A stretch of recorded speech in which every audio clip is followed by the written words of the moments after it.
Ginunita ngayong araw ng mga residente ng lalawigan ng Albay ang ika-160 anibersaryo ng kapanganakan ni General Simeon Ola, ang huling Filipino Army General mula sa bayan ng Ginubatan na sumuko sa mga pwersang Amerikano noong Philippine-American War. Bahagi ng pagdiriwang ang pag-aalay ng mga bulaklak sa monumento ng General sa naturang bayan na sinundan ng Civic Military Parade bilang pagkilala sa kanyang buhay, serbisyo at katapangan.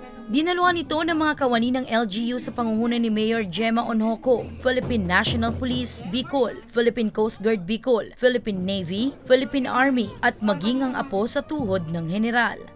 Every year naman po, invited po sila. Pero yung talagang descendants ni General Simeon Ola from Mindanao, hindi na po nakarating. Kasi yung talagang pinakano niya noon si Dr. Linda Ola Casa, namatay na. So hindi na po sila nakarating dito. Kaugnay nito, nagdaos din ng wreath-laying activity sa loob ng Camp Simeon Ola sa Legazpi City. So first of all, gusto ko pong magpasalamat sa mga bisita natin and syempre above all kay God kasi maganda yung panahon natin.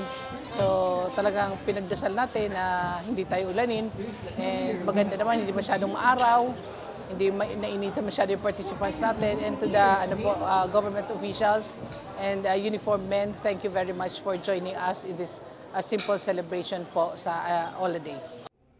Maaalala, September 5, 1903, nang tuluyang sumuko si General Ola sa mga dayuhan. February 14, 1952, nang siya'y yumao bilang pagpupugay. Noong June 24, 1991, ay ipinangalan sa kanya ang Camp Simeon Ola na dating tinawag na Camp Ibalon. Sa ilalim naman ng Republic Act 11136, idiniklara ang September 2 ng bawat taon bilang special non-working holiday sa buong lalawigan bilang pag-alala sa anibersaryo ni General Ola na tinawag naman na Simeon Ola Day. Para sa mga balitang Tatak, Bicol, Danica Garcia.